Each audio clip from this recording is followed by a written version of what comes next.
Hey guys, I'm going to share with you very quickly, if possible, how I've managed to generate a huge Twitter following. And if you look at my two Twitter handles, at Red Lemon Club and at Mooneb, you'll see that they have gathered pretty decent sized followings. Obviously, a lot of people may, be against the idea of being too proactive and too pushy about generating followers, but I think that sometimes you just need that push, and if you can take advantage of all these free platforms as best as you can, I say why not? As long as you're not annoying huge swathes of people, which I hope I haven't. Obviously there are so many benefits that you can get out of Twitter, especially when you've got a large number of people following you. I've been able to drum up and generate a lot of traffic through Twitter over the last 4 or 5 years, using it as one of my primary marketing tools to get eyeballs and to generate and build a network and a community around my Red Lemon Club brand and other places. So, and I've also managed to generate jobs, and I have met fantastic people through Twitter. I've been flown around the world to give talks through people meeting me on Twitter and seeing my stuff shared through there. It's a fantastic public platform, and you might as well make the most of it, and might as well build as big a following as you can so that you can get your creative products and your cool ideas out into the world. So basically what I do is I first of all would recommend that you have the very best bio on Twitter as you can, the best profile. Make use of the little tiny amount of space that you have in the top left to talk about your what makes you interesting and what benefits you bring to the table and why people would want to follow you. A lot of people don't make use of those couple of sentences that can really help bring out all the good things about your brand or yourself as a person. Make sure you use it to share the right kinds of links so that you make the most of it. You want to be sharing good quality content with plenty of regularity if you can. Twitter is so noisy, especially these days. So many people competing to be seen there that you really, if you're going to go for Twitter, you're going to have to commit to sharing quite a lot of stuff. So retweeting other people's stuff. Use bufferapp.com to line up content to share. I've made the mistake far too often of reusing the same material, and for that I'm ashamed, but I'm always learning as I go along, and I'm trying my very best to continually share obviously quality content, but different stuff that is of interest to my audience. So that's another thing that you need to be aware of before you go out and be proactive with Twitter, is to know exactly who you are tailoring your content to, and you should have a pretty specific audience in mind. In my case, it's creative freelancers, the kinds of people that I want to follow my Red Lemon Club blog, like you probably listening to this.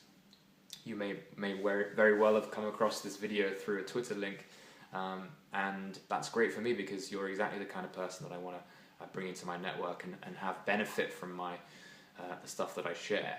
So be clear on your audience, be clear on the kinds of content you want to share that will interest those kinds of people. It's not any old stuff that you share. You want to make sure that you've got a nice feed, a fat feed built up of good, interesting stuff that you can share with the right kinds of people.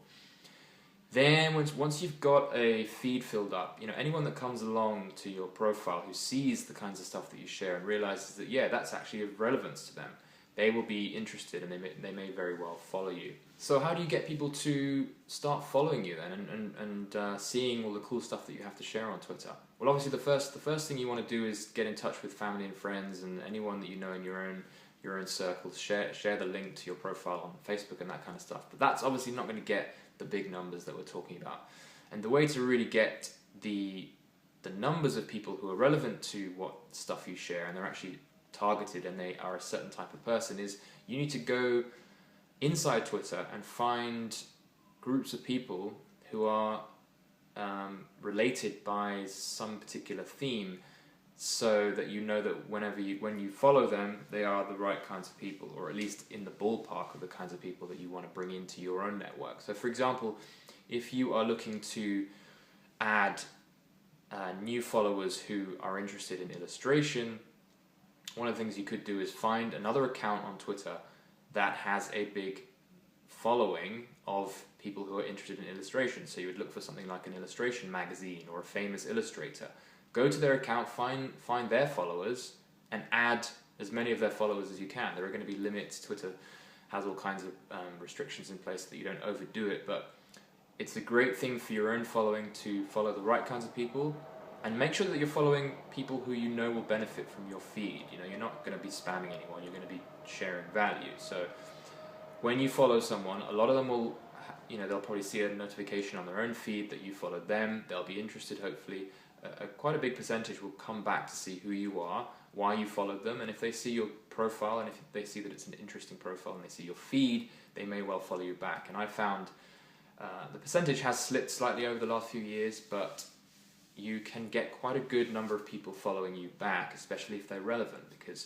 And you've got to think about it in the sense that you're not just spamming people and being aggressive, you are following the kinds of people that you know will enjoy your feed because you've set up a decent feed. So that's really the approach, is to go out into Twitter, find the kinds of people that you want to follow you back, follow them, and keep doing that on a regular basis. You need to get disciplined, and you need to really commit to building your Twitter following to decent levels, to big numbers, and that requires you checking in a few days a week and following new people. Obviously, once you've followed a large number of people, your own feed is going to be full of their stuff, and that's just one of the side effects of following a lot of people.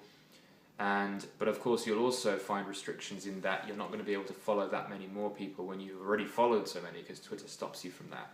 So the way to do that, to deal with that, is you've got to tidy up your follow accounts. So I use manageflitter.com to basically find anyone who hasn't followed me back, who I have already followed, and basically unfollowing them. It sounds a little bit cruel, but it's just a handy, tidy way of dealing with all these people that you've been following. And ultimately, you've got to think about it in the sense of, at the end of the day, these guys that are following you back are going to benefit from you, as I say. So that's all part of the process. It's one way of doing things. There may be people that say that there are other ways and there are more organic ways of growing your Twitter following, but I've just found that, you know, if you've got a great product and a great service to share with the world, or a great blog, you want to do what you can to get it out there in front of the right people. So this was my approach, and it is an idea that can apply to all kinds of other social networks as well. To basically, you know, follow other people that you think will be interested in you, share great content, engage with those people. You know, be active on social media. Make sure that you're talking to everyone that adds you back if you can. You can do the same things on Instagram and Facebook and Pinterest. And it's a slowly but surely approach to very gradually, but at the same time quite quickly, be able to grow a decent sized Twitter following. Obviously, it's taken me about 4 years to get to over 100,000, but it's been a really, really handy way of getting my brand out into the world in front of the right kinds of people, and has brought so many opportunities. It's been crazy. So I'm really appreciative of everyone who has, you know, taken the time to look at my Twitter feed through all these crazy ads and follows that I've done over the last few years. So that's my approach. That's my help for you there. So I hope that was useful. Subscribe to this channel if you can, and I'd love it if you hit the like if you did like this video, and I'll talk to you in the next one.